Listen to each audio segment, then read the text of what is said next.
안녕하세요. 여러분들은 인생에서 귀인을 만난 적 있나요? 눈에 보이지 않는 실로 연결된 우연을 가장한 필연.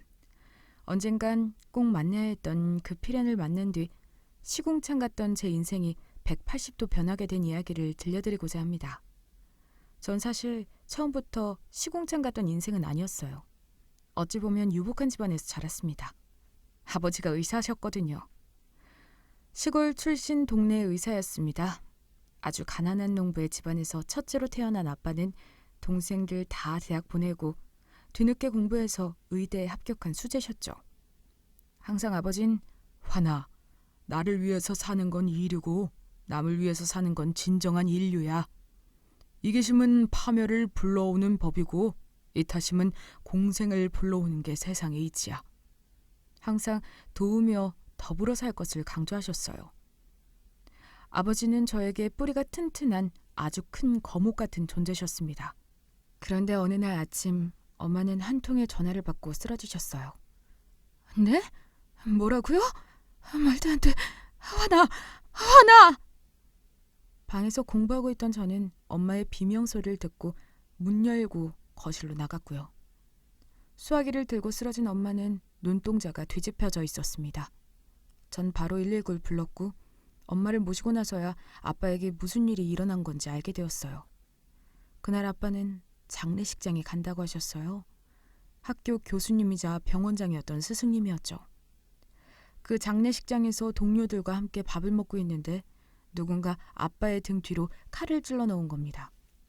전 그 말을 듣고 귀를 의심했어요. 드라마에서나 나올 법한 일이 아빠에게 생기다뇨. 황당스러워서 어떻게 된 일이냐고 자세히 물으니 재산 싸움으로 형제간 사이가 굉장히 나빠진 아빠의 동료가 아빠 옆에서 밥을 먹고 있었다고 합니다. 그 동료의 형제가 사람한테 의뢰해서 청부살인을 부탁한 거였고 그 부탁받은 남자는 저희 아빠로 착각해서 엄한 사람을 찌른 거였죠. 다행히 그 근처에 있는 사람들이 다 의사셨고 응급조치는 빠르게 진행되었지만 범행에 사용된 도구가 이미 너무나 녹슬고 더러워서 아빠의 상처에 감염이 심하게 되어 있었어요. 만약에 감염만 안 되었어도 살 수 있었던 아빠는 높아진 온몸의 염증 수치 때문에 한 달을 못 넘기고 돌아가시게 되었습니다. 평생을 착하게 살아온 아빠의 허망한 죽음 때문에 전 너무나도 큰 우울증에 빠졌던 것 같아요. 공부해봤자 뭐 하겠냐고. 열심히 살고 이웃들 도와줘봤자 남는 건 죽음뿐인데 왜 살아야 하나라는 공허한 질문에 빠졌던 것 같아요. 충격으로 쓰러진 엄마는 남은 아들 잘 키워보겠다고 밤낮 없이 일하셨죠. 원래는 손에 물 한 방울 묻히지 않는 귀한 부잣집 딸내미였던 엄마. 친정집에 손 안 벌리겠다고 계단 청소부터 시작해서 반찬 가게 알바까지 닥치는 대로 가리지 않고 일했어요. 엄마는 저에게 이거 해라 저거 해라 명령하지 않으셨습니다. 다만 행동으로 보여줄 뿐이었어요. 우울증에 빠져 호적되며 방황하던 고 3인체에게 엄마가 보여준 모습은 저를 다시 학교로 발걸음을 돌리게 만들어 주었습니다. 아빠의 머리를 닮아서인지 전 금세 다시 성적을 올릴 수 있었거든요. 그때 법조인에 대한 꿈을 꾸게 되었습니다. 원래는 아빠를 따라서 의사가 되고 싶었지만 이번 일을 당한 후 의사 위에 법이 있고 법 위에 법조인이 있다는 걸 절절히 깨달았거든요. 왜냐면 아빠는 그렇게 만든 놈들 판사 출신 변호사 선임에서 턱도 없이 낮은 형량을 받았기 때문입니다. 백도 없고 멋도 없었던 엄마와 저는 검사에 의존할 뿐이었어요. 하지만 역부족이었습니다. 그때 세상의 참맛을 알게 된 저는 사회에서 힘이 있는 사람이 되어야겠다고 생각한 것 같아요. 엄마와 제 자신을 지키기 위해서죠. 그렇게 저는 서울권 명문대 법대에 입학했습니다. 입학하자마자 바로 사법고시를 준비했어요. 3년 공부하고 군대에 들어갔고요. 군대에서 1차 합격했습니다. 군대 갔다 온 사람들은 알 거예요. 그 안에서 공부 준비하는 게 얼마나 힘든 일인지요. 군대는 철저하게 계급 문화이고 그 안에서 명문대, 인서울, 지방권 대학 등등을 나누어서 사람에 따라 대우가 달라져요. 전 명문대였기 때문에 사단장님의 특혜를 받아서 따로 행정병으로 들어가 공부할 시간을 확보했고요. 전 사법고시 1차 붙으면 최종 합격하는 건 시간 문제인 줄 알았습니다. 학교에도 플랜카드가 붙을 정도였으니 말이죠. 그런데 인생이라는 게 뜻대로 되는 게 하나도 없더라고요. 수년간 일을 하던 엄마가 사람들 뒷바라지 하다가 뇌출혈로 쓰러졌어요. 제대하고 머리도 다 안절한 채로 대학에서 수업을 듣다가 걸려온 모르는 번호의 전화. 수업 중이라 받지 않았지만 끊어도 계속 걸려오는 전화에 쎄한 느낌이 들어 잠시 화장실에 가서 받았더니 환희니? 엄마 일하는 곳 사장이야. 엄마가 지금 위급하니까 빨리 아심 병원으로 와주렴. 10여 년 전 엄마가 아빠가 위독하다는 전화를 받고서 비명을 지르며 쓰러진 이유를 조금이나마 알겠더라고요. 네? 안 돼, 엄마. 저도 모르게 엄마 이름을 부르며 바로 그 병원으로 달려갔습니다. 병원에 있었던 엄마는 뇌출혈로 인해 아직 뇌가 잠들어 있는 상태였고 저를 알아보지도 못했어요. 공허한 눈빛으로 저를 멀뚱멀뚱 쳐다볼 뿐이었죠. 엄마. 눈물이 눈앞을 가렸습니다. 평생 고생하며 산 사람인데 하늘도 무심하시지. 왜 하필 엄마에게 이런 시련을 준 건가 답답했어요. 뇌출혈로 인한 산소 공급 차단으로 인해 엄마는 반신마비 가능성 판정을 받았죠. 간병을 하면서도 저는 사법고시 합격이라는 꿈을 포기하기 힘들더라고요. 정말 조금만 더 하면 눈앞에 있는 신기루를 잡을 수 있을 것만 같았습니다. 빛내서 계속 공부했던 것 같아요. 어찌저찌 남은 반학기 수업을 듣고 졸업했던 저는 졸업 유예를 신청하며 학생 신분을 유지해 은행에서 대출을 받았고요. 등록금 낸다는 명목으로요. 하지만 병원비가 비쌌기 때문에 그 돈은 그리 오래가지 않았습니다. 공부를 하던가 아니면 일을 하면서 간병을 하던가 둘 중 하나는 선택해야 했어요. 전 공부를 하면서 간병하는 걸 택했고요. 그 덕에 제 이름 앞으로는 병원비가 빚으로 쌓여갔습니다. 언젠간 내가 변호사가 되면 그때 꼭 이 빚을 갚고 엄마랑 다시 건강하게 살아야지. 내가 변호사 되는 게 유일한 희망이야. 이를 악물면 악물수록 이상하게 꿈은 달아나 버렸습니다. 그렇게 세월이 흘렀고 저는 어느덧 20대 후반이 되었어요. 뭐 말이 좋아 사법고시 1차 합격생이지 전 그냥 백수 그 이상 이하도 아니었습니다. 사람도 안 만나고 매일 병원집을 반복하니 우울증이 생기더라고요. 한번 우울증이 생기니까 무서웠습니다. 가만히 있어도 눈물이 나고 죽고 싶다는 생각이 막 나더라고요. 통장에 찍인 마이너스 금액과 고되고 힘든 부모님 간병. 초반이야 사랑하는 마음으로 모든 걸 인내했지만 돈도 없고 먹고 사는 게 팍팍한 상황에서 대소변 다 가리고 욕창 생길까 몇 시간을 온몸을 주물러드리고 그게 몇 년이 반복되다 보니 미치지 않고서야 그 일을 하는 게 불가능하겠더라고요. 지칠 대로 지쳤던 20대 청년이었던 전 죽음을 택하였습니다.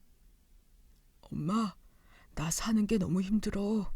요즘 동창들이 전화와서 어떻게 사냐고 묻는데 아직도 사법고시 준비한다고 차마 말할 수가 없더라. 너무 창피해. 내 인생이 이렇게 꼬일 줄 몰랐어, 나도. 미안해. 나 아빠 곁으로 갈래. 지쳤어. 자고 있던 엄마의 이마에 입맞춤을 하고 저는 병원에서 처방받은 정신과 약을 가지고 뒷산을 올라갔습니다. 차마 맨정신으로 죽을 용기가 없어서 소주 한 병 입안에 털어놓고 약을 와르르 목구멍으로 쏟아낸 뒤 전 그렇게 쓰러졌습니다. 얼마나 시간이 지났을까요? 눈을 떴는데 눈앞이 하얗더라고요. 아, 이곳이 천국이구나 라는 생각이 들 무렵도 잠시 의료진이 와서 제 눈에 빛을 비추는 겁니다. 동공 확인을 한 모양이더라고요. 환자분, 이제 정신이 좀 드세요? 뒷산에 쓰러져 있던 걸 어떤 아주머니가 발견해주고 신고하셨어요. 그분 아니셨으면 학생 이 세상에 없을 거예요. 일단 위세척은 진행했고요. 안정 더 취하고 나서 귀가하시면 됩니다. 누군가 저를 발견해서 신고해준 모양이더라고요. 막상 살고 나니 감사하다는 생각이 들었습니다. 쓰린 배를 뒤어잡고 몇 시간의 쐐기를 조금 더 맞은 뒤 저는 퇴원하라는 말에 그렇게 씁쓸하게 수납창고로 갔습니다. 수납실에서 병원비 수납하시고요. 아마 이게 극단적 선택으로 인한 위세척이라 의료보험 적용은 안 될 거예요. 알고 계세요? 참 죽는 것도 서러운 시대였습니다. 괜한 선택으로 빚만 더 늘어났구나라는 회의감에 젖어 그냥 깔끔하게 죽는 게 나았다 싶었을 그때 수납창고 직원이 이미 누군가 병원비를 전부 스탬프했다고 하는 겁니다. 그리고는 수첩을 하나 저에게 건네주더라고요. 제가 항상 쓰던 일기장이었습니다. 최초 신고자가 병원비랑 다 내고 가셨어요. 환자분 쓰러져 있을 때 주머니에서 나온 스톱인가 봐요. 이거 전해주라고 하시더라고요. 청년 힘내서 살라고 전해달라고 하셨어요. 그분은 사는 게 힘들더라도 꿋꿋하게 살아내면 반드시 봄날은 온다고, 자기가 봄날은 아니지만 아주 작은 봄바람이라도 되고 싶다며 병원비를 내주신 거예요. 감사 인사라도 드리고 싶은데 혹시 그분 성함을 좀 알 수 있을까요? 죄송해요. 신원은 밝히지 말아달라고 부탁하셔서요. 수납은 이미 다 완료되었으니 그냥 가시면 돼요. 눈물이 막 나는 겁니다. 아빠가 말한 서로 돕고 살라는 말이 이 말이었구나 라는 게 실감이 되더라고요. 작은 선이가 한 사람을 살린 거였습니다. 그렇게 저는 무거운 마음을 가지고 엄마 병원에 다시 도착했어요. 그곳에서 또 놀라운 소식을 듣게 되죠. 엄마의 병원비 또한 그분이 다 1차로 결제를 하셨대요. 대체 우리 엄마 병원이랑 병원비 밀린 건 어떻게 알았는지 싶었는데, 제가 수첩에다가 제 고민들과 엄마 병원비 때문에 고통받는 사실을 적어뒀는데 그걸 보신 거였더라고요. 하늘에서 동아줄이 내려온 듯 싶었습니다. 얼굴도 모르고 이름도 어떠한 신원도 알 수 없는 그 어르신 덕분에 20대 청년이었던 저는 숨을 쉬며 살아갈 수 있게 되었어요. 그리고 전 정신을 차리고 사법고시를 포기했습니다. 사법고시에 매달리는 건 내 욕심이란 생각이 들었거든요. 당장 눈앞에 엄마가 아프고 병원비를 내야 하는데 신기루 갔던 변호사 시험이 뭐가 중요하나 싶더라고요. 20대 후반이었기 때문에 작은 중소기업에 입사하게 되었습니다. 그런데 그곳에서 문제가 생겼죠. 본인들은 다들 고졸이나 지방대인데 저는 서울권 명문대 사법고시 1차 합격생이라 열등감이 느껴졌나 봐요. 대체 우리 회사에 왜 들어온 거냐면서 곧 나갈 거 아니냐며 저를 처음엔 은근하게 괴롭히다가 나중엔 더 심하게 괴롭히기 시작하더라고요. 왕따였습니다. 사실 제가 남 말에 크게 신경 쓰는 편은 아니라 처음엔 견딜만 했는데 나중에 가면 갈수록 그 정도가 심해지니 저도 고통스럽더라고요. 아침에 눈뜨기 싫고 사람들 다 담배 피러 나갈 때 저만 소외된 그 느낌이 너무 두렵고, 하지만 이미 중고 신입이고 사법시험 공부로 20대 시절을 다 날려버린 저였기 때문에 또 다른 회사에 들어간다는 건 너무나도 힘든 일이었습니다. 그리고 엄마를 생각해서라도 버텨야 했어요. 그렇게 4년 조금 넘게 버텼을 때 스트레스성 위장병 판정을 받고 이직 준비를 결심했습니다. 그때 제 나이가 30대 초반이었고요. 그 나이에 번듯한 스펙도 없고 경험도 없었지만 그래도 그간 준비했던 끈기와 사법고시 1차 합격이라는 스펙을 가지고 어디라도 비벼봐야지 마음먹고 이직 준비를 시작하게 되었습니다. 전 다시 취준생이 된 거였죠. 하지만 쉽진 않았어요. 이력서 100개 넣으면 1개 붙을까 말까 했거든요. 그래서 다 포기할까 싶다가도 회사 가면 턱 막히는 숨 때문에 어떻게든 이곳을 탈출해야겠다는 생각뿐이었어요. 상반기를 추진하면서 시간도 체력도 날리다 보니 그냥 포기해야겠다 싶더라고요. 고생스럽고 고통받는 것도 결국엔 내 운명이다 체념하고요. 그런데 그때 전화 한 통이 왔습니다. 면접 보러 오라고요. 그곳은 제가 가장 가고 싶어 했던 대기업의 경영팀이었어요. 나이가 좀 있긴 했지만 사법고시 1차 합격이라는 스펙 때문에 경영과 회계팀 쪽에서 제가 나름 인재라고 생각을 해준 모양이었습니다. 면접을 보기 위해 퇴사를 한 저는 잘 보이고 싶은 마음에 양복도 세탁소에 대여했어요. 아저씨는 제 면접 소식을 듣고 기뻐하며 아이고 간만에 듣기 좋은 소식으로 나도 기분이 좋네. 환희야 면접 잘 보고 와라. 아저씨가 이 양복은 돈 안 받고 빌려줄게. 그 뒷집에 있는 세훈이 알지? 걔도 이거 빌려가서 면접 합격했디야. 기운이 좋은 옷이야. 아저씨 감사합니다. 그래 엄마는 잘 계시지? 그럼요. 응원하마. 온 동네가 저와 엄마를 걱정해주고 도와주시는 그런 좋은 분들이었어요. 아빠 장례식 때도 다 와주실 정도로 돈독했죠.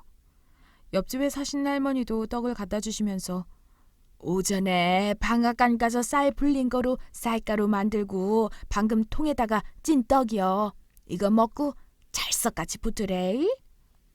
할머니 감사해요. 서로 돕고 챙기니 행복한 하루였습니다. 다다음 날 전 꼭두 새벽에 일어나 면접 준비를 하기 위해 옷을 입고 가방을 챙겼습니다. 혹시나 늦을까봐 일부러 1시간 일찍 집에서 나왔죠. 약간은 긴장되지만 상쾌한 발걸음으로 아침을 시작하던 그때 지하철 타려고 승강장에 들어가더니 글쎄 무슨 시위가 있어서 계속 지하철이 연착이 되었던 모양이더라고요. 적어도 30분 뒤에야 지하철이 온다는 안내방송이 나오니 속이 터질 지경이었습니다. 지하철을 기다리던 사람들도 다 직장에 늦게 생겼다며 짜증을 냈고요. 전 그래도 아직 시간적으로 여유가 좀 있었기 때문에 지하철역 밖으로 나가서 택시를 타고 갈 요령이었어요. 그런데 저뿐만 아니라 다른 사람들도 다 택시를 잡고 있어서 택시조차 안 잡히더라고요. 1시간 일찍 나왔지만 늦어진 교통 상황으로 인해서 지각하게 생긴 겁니다. 면접에서 지각이라뇨. 말도 안 되는 상황인 거잖아요. 미칠 것 같았습니다. 식은땀이 목 뒤로 줄줄 나더라고요. 전 골목길로 빠졌습니다. 그곳에서 퀵을 불르려고요. 인산인해한 골목을 벗어나 아무도 없는 좁은 골목길 쪽으로 들어가던 그 순간 제 눈앞에서 할머니 한 분이 쓰러진 겁니다. 태양빛이 굉장히 따가웠던 여름날이었고 일사병으로 쓰러진 것 같았어요. 마음에 갈등이 생겼습니다. 그때 골목엔 아무도 없었거든요. 이걸 진짜 어떻게 하냐? 나 할머니 데려다 드리면 면접 늦는데 어떡하지? 못 본 척 지나칠 수도 없고. 고민하던 그때 퀵 배달기사가 잡혀서 1분 뒤 도착한다는 알림이 떴어요. 몰라. 할머니 누가 발견해서 병원 모시고 가겠지. 난 이번 면접 놓치면 다신 기회 없을 거야. 저는 결국 쓰러진 할머니를 외면하고 퀵 기사님을 만나러 갔습니다. 오토바이에 타서 출발하려고 한 그때 기사 아저씨 잠시만요. 기다려주세요. 오토바이에 내린 저는 전속력으로 할머니가 계신 골목으로 뛰어들어갔습니다. 여전히 그 자리 그곳에서 그대로 쓰러져 계셨고 저는 할머니를 업고 뛰었어요. 아저씨, 대산기업 말고 그냥 가까운 병원으로 가주세요. 할머니를 데리고 병원으로 갔습니다. 차마 길가에 두고 갈 수는 없겠더라고요. 병원으로 도착한 할머니. 의사는 조금만 늦었으면 돌아가셨을 수도 있었습니다. 여름에 노인분한테 제일 위험한 게 일사병이거든요. 거품도 무시고 하마터면 큰일 날 뻔했어요. 잘 오셨어요. 전 제 인적사항을 병원 관계자에게 넘기고 가방을 챙겨 집으로 향했습니다. 병원에 도착해서 상황이 수습될 무렵 이미 면접은 끝나 있던 시간이더라고요. 솔직히 말하면 조금 후회스러웠습니다. 정이 챙기다 내 앞가림도 못한 사람이 된 것 같아서요. 한 생명을 살린 건 소중하고 귀한 일이지만 현실은 냉랭했죠. 결국 전 그냥 면접 못 간 30대 남자 한 명일 뿐이었으니까요. 왜 면접에 못 갔는지는 기업에서 물어볼 리가 없었으니 말이죠. 조금은 씁쓸했습니다.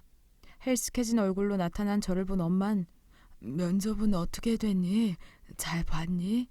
물었습니다. 전 고개를 저으며 모르겠다고 그냥 얼렁뚱땅 넘겨버렸네요. 그렇게 다음날 집안 정리를 하고 엄마 간병을 하기 위해 집을 나셨는데 모르는 번호로 전화가 왔더라고요. 누구세요? 물으니 낯선 아줌마가 제 이름이랑 인적사항을 말하며 본인 맞냐고 묻더라고요. 맞다고 말하니 곧 보자고 하면서 언제 집에 있냐고 묻는 겁니다. 저는 저녁 7시 되어야 집에 들어간다고 했죠. 제 말이 끝나기도 전에 전화를 끊더라고요. 뭐야, 뭐가 이렇게 무리한 사람이 다 있어. 지 할 말만 하면 다야? 대체 누군데 나를 보자고 하는 거야? 엄마 간병을 마치고 집에 돌아온 전 초라한 다 쓰러져가는 저희 집 앞에 세워진 외제차 한 대를 보고 깜짝 놀랐어요. 거의 한국 돈으로 2억이 호가하는 좋은 차였거든요. 전 속으로 내가 어제 할머니를 살려드려서 뭐 관계자분이 와서 보답하려고 그러는 건가?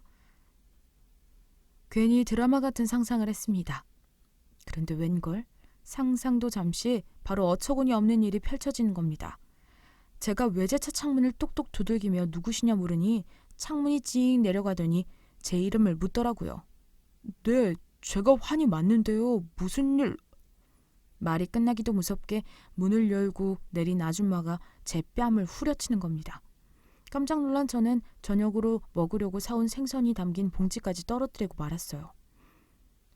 우리 엄마 살려주면 왜? 돈 차받을 줄 알았니? 이래서 요즘 애들이 무섭다니까. 엄마 돈 털끝도 건드릴 생각하지 마. 네? 아니 그게 무슨... 갑자기 차에서 내린 아줌마랑 아저씨가 저를 정말로 개 패듯이 패기 시작한 겁니다. 비 오는 날에 먼지 나듯이 맞기 시작한 전 악소리조차 안 나오더라고요. 안간힘으로 당신네들 신고해버릴 거야. 지금 뭐 하는 거야 이게? 이거 폭행이야. 당신네들 이런 식으로 하면 감옥 간다고. 나 법 배운 사람이야. 법대 출신한테 뭐 하는 짓이야? 말 끝나기 무섭게 제 입을 주먹으로 후려친 아줌마. 귓볼이 무슨 인절미처럼 두툼한 데다가 주먹만한 금 귀걸이를 하고 온몸은 마치 돼지 한 마리를 집어삼킨 것처럼 웅장하고 진한 향수를 풀풀 풍긴 그 여편네가 제 멱을 잡고 그러더라고요. 신고하면 더 맞을 줄 알아? 너무 무서웠습니다. 소란스러운 소리가 들리니 옆집 할머니가 나와서 시끄럽게 뭐 하는 짓이야? 소리쳤습니다. 목격자가 생기니 그들도 홀라당 도망갔고 저는 피 섞인 침을 내뱉으며 별일이 다 있네 하며 할머니 손을 잡고 부축해서 집 안으로 들어갔습니다. 할머니는 신고하라며 이게 무슨 일이냐고 저한테 물었지만 저도 모르겠어요. 대체 이게 어떻게 된 일인지. 좀 몸 추스르고 알아볼게요. 문을 닫고 들어갔습니다. 너무 무서웠어요. 전 일개 20대 청년일 뿐이었거든요. 다음날 빌린 양복을 반납하러 간 세탁소에서도 아저씨가 퉁퉁 부은 제 얼굴을 보고 깜짝 놀랐어요. 아니 훈아, 이게 대체 어떻게 된 일이여? 무슨 일이냐 훈아. 면접은 아니 몰골이 왜 이래? 전 고개를 푹 숙이고 나중에 알려드리겠다며 세탁소를 도망치듯이 빠져나왔습니다. 그런데 참 사람 일이 한 번 힘든 일이 생기면 주르륵 무슨 줄줄이 소세지처럼 딸려 나오더라고요. 병원에 입원한 엄마의 몸에 염증 수치가 높아져서 상급 병원으로 이동해야 할 것 같다는 의사의 말씀이 있었던 겁니다. 엄마는 몸이 안 좋아져서 사경을 헤맬 정도로 상황이 안 좋아졌어요. 정말로 엎친 데 덮친 격 그 자체였습니다. 상급 병원은 병원비도 더 비싸고 조금은 적극적이고 가감한 치료를 하기 때문에 환자도 보호자도 쉽지 않은 시간을 보낼 가능성이 높았죠. 상급 병원으로 엄마를 옮겼습니다. 돈 1,000만 원이 또 깨지게 생겼으니 눈에 뵈는 게 없더라고요. 알 수 없는 존재들에게 묻지마 폭행까지 당한 상황이었고요. 그냥 날 건드리는 누구든지 죽여버리겠다는 생각이 들었던 것 같아요. 그냥 그땐 제가 아니었달까? 근데 참 웃긴 게 뭔지 아세요? 상급 병원에 엄마를 입원시키고 로비로 나오고 있는데 제가 며칠 전 살려드린 할머니가 외래진료를 받고 나가고 계시더라고요. 저도 그때 제정신이 아니었던 상태였기 때문에 앞으로 가고 있던 할머니의 어깨를 뒤에서 확 잡았습니다. 할머니, 제가 누군지 아세요? 며칠 전에 할머니 병원 데려다 준 사람이에요. 할머니는 제가 화가 난 걸 아는지 모르는지 세상 환한 미소를 지으며 아이고 자네구나. 내가 몸이 안 좋아서 인사를 직접 찾아가서 하고 싶었는데 미안하네. 할머니가 그러고도 사람이세요? 자식 시켜서 목숨 구해준 사람 죽도록 패도록 만들고 대체 뭐 하시는 분이세요? 사람이라면 그렇게 살면 안 되는 거예요. 제가 로비가 떠나가라 분풀이를 하니 사람들이 다 쳐다보았습니다. 할머니도 깜짝 놀라며 그게 무슨 소리냐고 되물었고요. 제 얼굴 안 보이시냐고요. 여기 눈두덩이에 파란 멍, 입안에 찢어진 거부터 전부 다 당신네 자식들이 하셨어요. 대단한 당신 자식이 하셨다고요. 경찰에 썩 다 신고해버릴 거니까 그렇게 하세요. 아 맞다. 나보고 경찰에 신고하면 죽여버린다고 했는데. 저도 이젠 살 마음 없으니까 너 죽고 나 죽자고. 그것도 좀 전해주시고요. 정말 분노에 찬 사람처럼 이를 아득아득 갈며 말하니 할머니는 눈시울이 붉어졌습니다. 두툼한 솥뚜껑 같은 손가락으로 제 손을 턱 잡더니 병원 밖으로 나와 조용한 곳으로 저를 끌고 갔어요. 청년, 대체 그게 무슨 소린가? 난 날 살려준 자네한테 너무나도 고마워서 한국에 있는 첫째 딸한테 청년한테 아쉽지 않게 살해를 하라고 했다네. 학교에 다닌다면 장학금을, 직장인이라면 돈으로 살해를, 취업 준비 중이라면 구직 준비를 알아봐 달라고 했지. 그런데 우리 딸이 자네에게 그런 짓을 했다고? 신세 한탄 섞인 한숨을 내뱉으며 할머니가 이야기하는 말씀을 들어보았습니다. 알고 보니 할머니는 신사동에 있는 수백억을 호가하는 건물 주인이셨어요. 워낙에 가난하게 살았고 운 좋게 시작한 제약 사업이 대박이 나서 떼돈을 번 동시에 세상의 전부였던 남편이 지병으로 사망하게 되자 인생의 회의감을 느끼셨답니다. 그때부터 돈이 전부가 아니라 사람과 사람 간의 소중함을 이해하고 서로를 도우며 살아가는 게 중요하다고 생각하셨대요. 그 무렵 첫째와 둘째가 돈 문제로 극심하게 싸우며 형제 사이가 틀어지려고 하자 할머니는 셋째 자식부터 전부 유학을 보내셨다고 합니다. 7명의 자식이 있으셨대요. 몸이 아프기 시작하니 재산 분배를 하려고 변호사를 찾아 자식들에게는 줄 일정의 돈을 제외하면 나머지 재산을 전부 사회적 기업을 만들어 그곳에 기부하는 것으로 정리를 했다고 합니다. 그 소식을 들은 자식들은 그야말로 난리가 난 거죠. 원래도 돈 문제 때문에 사이가 안 좋았던 첫째와 둘째는 완전히 틀어졌고 화가 난 할머니는 자식들에게 의절을 선언했지만 첫째가 무릎을 꿇고 사과하며 용서를 구했고 할머니가 용서하며 다시 자식으로 받아주셨대요. 호적에서 파버릴까 생각도 하셨다는데 용서를 구하니 받아준 거죠. 그러다가 할머니가 다시 쓰러진 거고 한국에 있는 첫째 딸에게 나를 구해준 청년에게 보답을 해주라며 그렇게 부탁하셨는데 돈에 발작 버튼이 있었던 그 표독스러운 아줌마이자 첫째 딸은 제가 할머니의 재산을 노리고 잘 보이려고 뭐 허튼 짓을 한 것 같다는 망상을 펼치며 아무것도 모르는 저를 그렇게 패고 자기네 엄마 재산에 눈독 못 들이게 해놓은 겁니다. 참 어처구니가 없더라고요. 할머니는 자식에게 큰 배신감을 느꼈고 저에게 진정으로 사과하셨어요. 이 모든 것을 죽기 전에 자기가 바로 잡아야 하겠다면서요. 그리고 제가 면접까지 포기하고 그러한 선택을 한 것에 대해서 정말 미안해하셨습니다. 저는 미안하단 말을 듣고도 마음이 돌아서지 않았어요. 미안하다고 하면 답니까? 이미 제 마음은 상처받았고 얼굴을 퉁퉁 부었고 취업은 물 건너 갔고 엄마는 아파서 오늘 내일 하는데 됐고요. 다신 보지 말아요. 이래서 길에 쓰러진 사람 돕지 말고 그냥 지나가라고 하는 말이 괜히 있는 게 아니에요. 아, 내 팔자야. 저는 뒤를 돌아 병원 로비 안으로 들어갔습니다. 엄마가 있는 병동으로 들어가려고 엘리베이터를 타고 기다리던 그때 할머니가 황급하게 저에게 오시는 겁니다. 왜요? 뭐요? 또 뭐? 깊은 숨을 고르던 할머니는 제 얼굴을 갑자기 빤히 보시며 청년 혹시 수년 전에 낙산공원 근처 뒷산에서 죽으려고 하지 않았던가? 할머니의 말이 끝나기 무섭게 저는 마치 필름을 뒤로 돌리듯이 옛 기억이 떠올랐습니다. 네, 맞아요. 저는 수년 전에 사법고시에 연속된 불합격과 엄마의 병환으로 인해 우울증 약을 처방받았고 그 약 먹고 죽으려고 했거든요.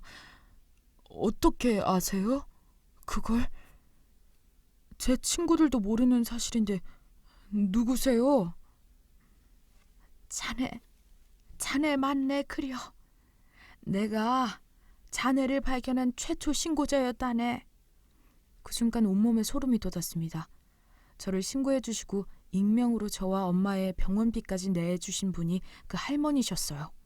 전 그분에게 감사의 인사를 드리고 싶었지만 익명으로 해달라는 요청 때문에 수납센터에서도 이름을 알려주지 않았는데 사람 인연이 어떻게 이렇게 있을 수가 있는 건지 온몸에 전율이 돌았습니다. 마치 눈에 보이지 않는 인연의 실타래가 저와 그 할머니를 이어주게 하고 있었고 수년이 흘러 제가 그 할머니가 쓰러졌을 때 병원에 신고한 것처럼 보답을 할 수 있게 된 거였죠. 당황스러워서 아무 말도 못했습니다. 그리고 아까 제가 한 행동들이 너무 수치스럽고 창피했어요. 얼굴을 못 들겠더라고요. 자네 마음 충분히 이해가네. 못난 자식을 둔 내가 정말 자네 앞에서 사죄하고 싶네. 그때부터 시작해서 아직까지 부모님을 열심히 간병하고 있는 성실한 청년에게 내 딸이 몹쓸 짓 한 게야. 저는 무릎 꿇고 사죄드렸습니다. 할머니 죄송합니다. 제가 귀인을 못 알아보고 파렴치한 짓을 했네요. 자네가 미안할 게 뭐가 있는가. 내가 자네 앞에서 무릎을 꿇어도 부족할 망정인데. 할머니는 제 손을 꼭 잡고 조금만 기다려달라고 상황을 해결하겠다며 제 번호를 받아갔습니다. 그리고 할머니는 자식이고 뭐고 자네가 당한 건 경찰에 신고하라고 딸 녀석도 호되게 당해봐야 정신을 차릴 거라고 하며 저에게 말씀하시더라고요. 병원에 갔다 집에 온 저였습니다. 그날 아침 퉁퉁 부은 얼굴이 걱정되었던 세탁소 아저씨와 옆집 할머니는 밥 반찬을 들고 저희 집 쪽에서 기다리고 계셨어요. 그제서야 저는 자초지정을 설명할 수 있게 되었고 어르신분들은 다시는 저를 못 건드리게 경찰에 신고하라고 했어요.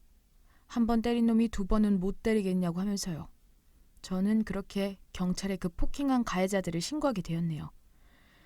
사실 힘들었어요. 엄마도 아픈데 고소까지. 상대편 쪽에서는 자기네들은 때린 적이 없다고 발뺌했다고 하더라고요. 하지만 옆집 할머니와 세탁소 아저씨의 증언을 토대로 기소가 되었죠.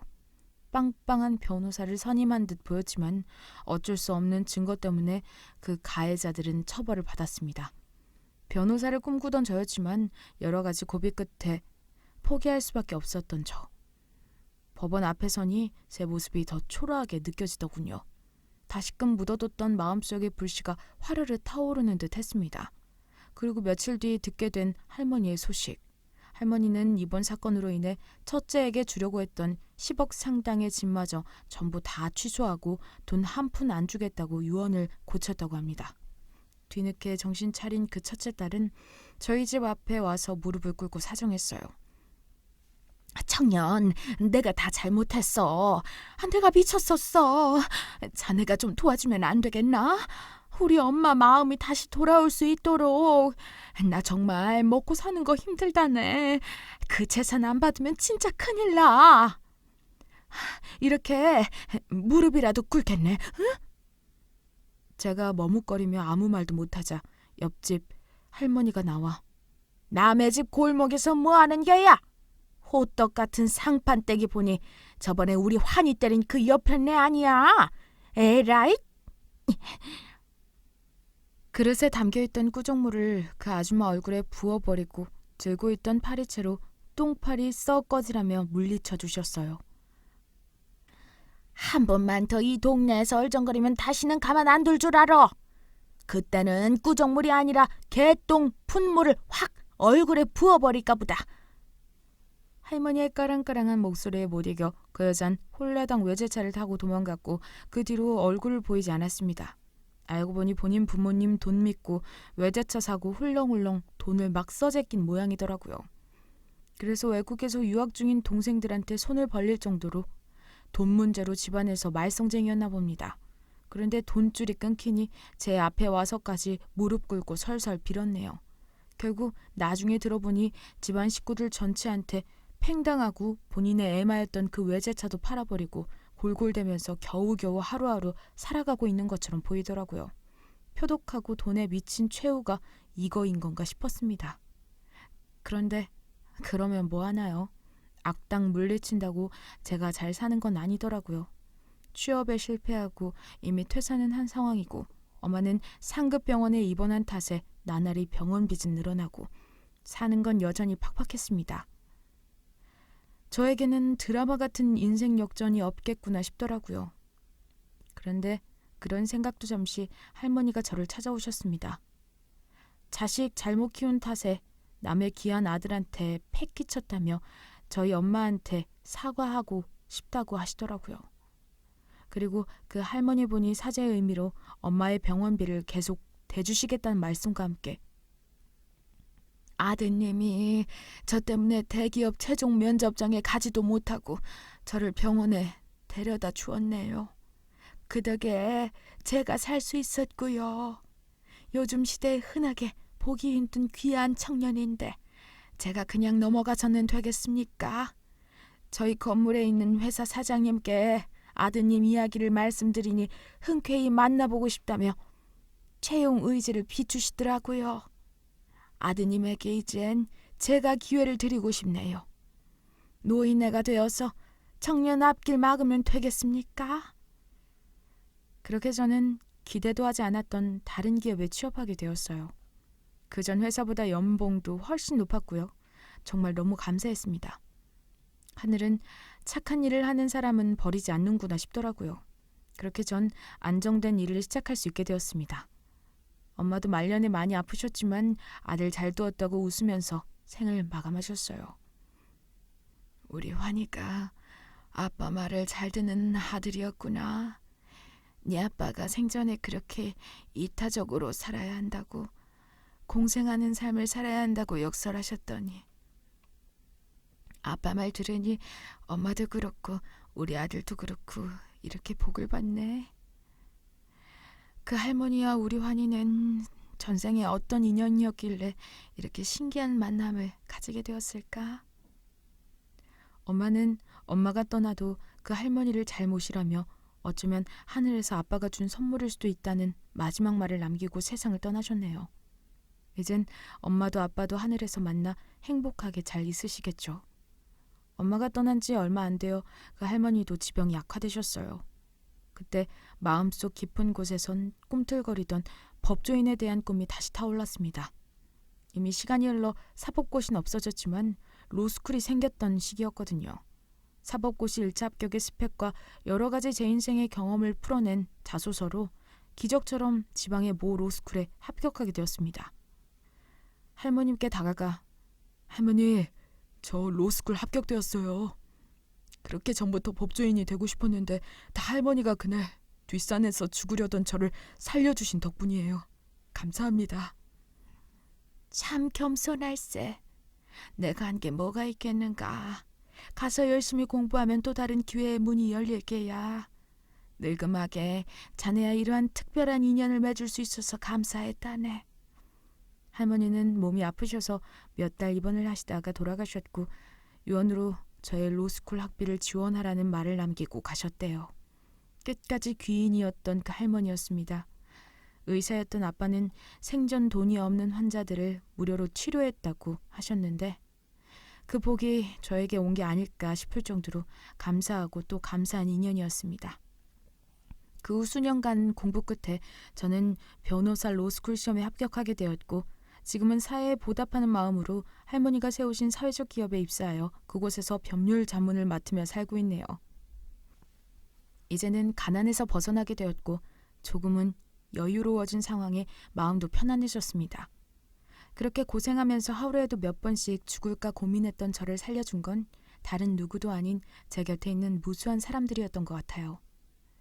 엄마를 돌봐주시던 의료진, 저에게 한 줌의 온기를 건네주셨던 동네 어르신분들, 무료로 양복을 빌려준 세탁소 아저씨, 늘 간병하느라 밥 못 먹고 다니는 저를 걱정해서 저녁마다 한 끼를 대접해 주셨던 옆집 할머니까지.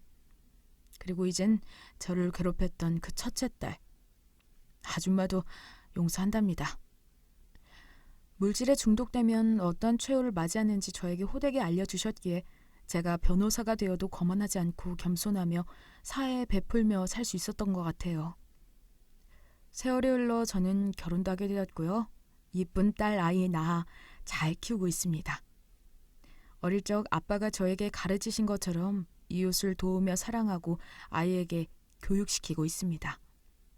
딸, 아빠가 용돈 줄 건데 딸이 용돈의 절반을 기부하면 아빤 그 용돈의 2배를 더 줄 거야. 대신 매달 기부하는 곳이 달라야 하고 그 기부처에 대해 열심히 공부해야 한단다. 딸은 제 교육 덕분에 사회 곳곳에 힘들게 살고 있는 사람들에 대해서 더 잘 알게 되었고 이젠 꼭 돈이 아니더라도 본인이 봉사를 하면서 도와주고 싶다며 주말마다 아빠 손을 잡고 보육원이나 유기견 보호센터를 가곤 합니다. 고통 속에 행복이 있고 행복 속에 고통이 있으니 이리 일비하지 말고 그저 감사하며 살라는 지혜로운 분의 말씀이 생각나는 시간이었네요. 젊었을 때 그리 고통스러웠더니 그 고통스러운 순간 속에서 귀인을 만나 행복했고 행복 속에서 고통받으며 살고 있는 사람들을 살피며 살 수 있는 여유를 가진 어른이 되었습니다. 앞으로도 저의 이런 마음 변치 않으며 사람들과 상부상조하며 살 수 있는 김한 변호사가 되겠습니다. 누군가는 저의 이야기를 들으며 위로가 되었으면 하는 바람으로 이렇게 짬을 내서 사연을 작성하게 되었네요. 우리 모두는 사회의 빛과 소금입니다. 꼭 필요한 존재이고 존재 자체만으로 도움이 되고 가치가 있답니다.